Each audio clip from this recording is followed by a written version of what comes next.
Bahagia. Perkenalkan, nama saya Adina Safa Ramadhani, Prodi Manajemen dari KKN UST Padepokan 60 dengan dosen pendamping lapangan Ani Widiawati, SSI MPD. Di sini saya akan sedikit menjelaskan bagaimana cara merawat kesehatan mental pada anak. Di sini saya memberikan judul yaitu merawat kesehatan mental. Slide yang berikutnya, coba pikirkan, apakah penting merawat kesehatan mental itu sih? Kita akan jelaskan di slide-slide yang berikutnya. Yang slide berikutnya yaitu mental health, sehat mental. Sehat mental menurut WHO yaitu keadaan atau kondisi di mana individu menyadari potensi dapat beradaptasi dengan stres dan permasalahan sehari-hari, dapat bekerja produktif dan kontribusi atas komunitas. Nah, apa kita sudah masuk di dalamnya? Banyak sekali hal-hal yang memang tidak sesuai dengan keinginan kita, kehendak kita, atau tidak sesuai dengan kemauan kita. Dan secara alami, kita merespon hal tersebut dan itulah yang dapat menyebabkan stres. Stres itulah respon tubuh kita dalam menyikapi hal tersebut. Jadi stres itu adalah hal biasa. Seperti itu. Yang selanjutnya, stres. Stres itu apa sih? Yang kita dijelaskan di slide yang atas atau slide yang tadi, yaitu respon alami yang diberikan oleh tubuh untuk beradaptasi dengan lingkungan. Dan juga stres itu bukan hal terburuk. Stres itu wajar karena reaksi alami tubuh kita. Misalnya gini, kita mau ujian, dapat nilai jelek. Nah, pasti kita kan akan stres nih, takut dapat nilai jelek. Nah, ketakutan tersebut itu akan membuat kita belajar giat supaya dapat nilai bagus, dan kita belajar mendapatkan nilai bagus. Nah, itu adalah salah satu stres positif. Jadi, stres itu juga dapat bermanfaat loh, bukan selalu melulu hal negatif.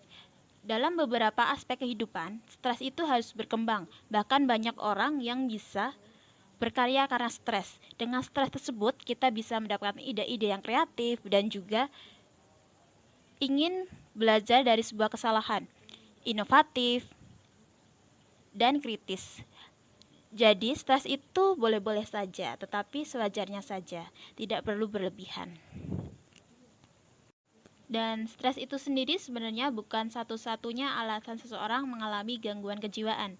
Kita selalu disalahkan stres seperti itu. Slide yang berikutnya, mental disorder, yaitu ketika pikiran, perasaan, dan perilaku sudah mengakibatkan penderita dan ketidakmampuan melakukan aktivitas sehari-hari.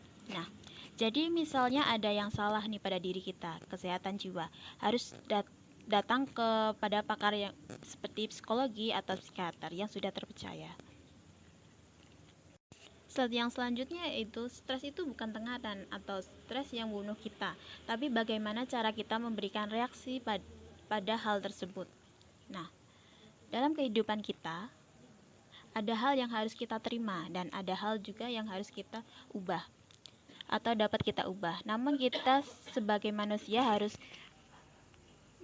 terbalik seperti itu. Misalnya kita memaksakan merubah apa yang seharusnya kita terima dan bisa mengubah seperti fisik dan kekurangan yang kita. Nah, itu kan beberapa hal yang tidak bisa kita ubah. Jika kita tetap kekeh berusaha mengubah seperti kita jelek, kita ini atau kita itu, nah itu akan menyiksa diri kita dan itu tidak boleh. Sebenarnya apa yang salah sih dari diri kita?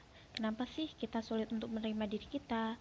Jangankan ke poin untuk bahagia, ya kalau kita sebut seperti itu, kita coba mundur dulu. Kenapa kita cenderung untuk berpikir negatif terhadap diri kita sendiri?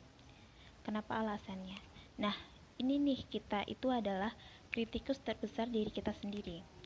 Hambatan kita ketika mencari tahu kenapa dan kita bingung, kita sendiri bukan orang lain, bukan siapa-siapa, tapi diri kita sendiri. Kamu adalah kritikus terbesar dari kamu sendiri. Ya, ini tidak bisa disalahkan karena orang tua dimanapun atau di negara manapun itu, orang tua banyak sekali cenderung ketika anaknya lahir merawat anaknya dan seterusnya. Orang tua selalu mengatakan misalnya seperti ini, Mama menyayangmu, tidak akan ada orang di dunia ini menyayangi kamu seperti Mama menyayangi kamu. Sebenarnya itu hal yang salah dengan ditanamkan seperti itu. Ketika dewasa, anak berpikir seperti ini. Oh, mamaku lebih menyayangiku dibanding orang lain. Tidak ada yang menandingi menyayangiku seperti mamaku. Nah, itu salah. Seharusnya itu seperti ini. Mama menyayangi kamu ketika kamu sudah dewasa. Kamu akan menemukan banyak orang yang sangat menyayangi kamu. Seperti mama menyayangi kamu. Nah, seperti itu. Dan bagaimana kita berbicara kepada diri kita sendiri jika kita gagal atau kita tertimpa masalah. Kan orang lain kan cenderung menyalahkan diri kita sendiri. Oh, saya memang gagal, atau saya memang payah, dan lain-lain. Aduh, payah banget sih, lu bodoh banget sih, nah, dan lain-lain. Nah, itu yang sering kita katakan pada diri kita sendiri. Bagaimana kita bisa baik kepada orang lain jika kepada diri kita sendiri aja kita jahat, seperti itu.